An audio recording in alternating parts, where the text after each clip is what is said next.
Hello বন্ধুরা, দেখো এটা হচ্ছে কাতলা মাছ। লবণ হলুদ মাখানো হয়ে গেছে, দিয়ে ভালো করে ধুয়ে ভালো করে লবণ হলুদ মাখিয়ে রেখেছি। এই দেখো মাছ ভাজা হয়েছে।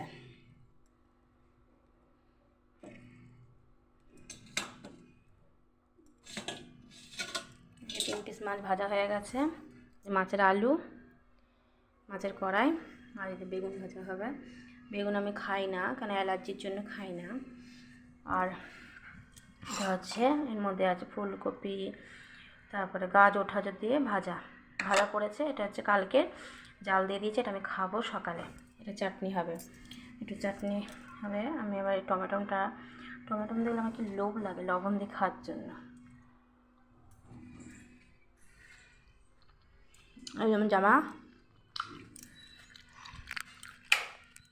সব কাজ হয়ে গেছে, আমি পুজো দেবো চান টান করে। টাটা। ভিডিও দেখা হলে লাইক কমেন্ট শেয়ার করবে।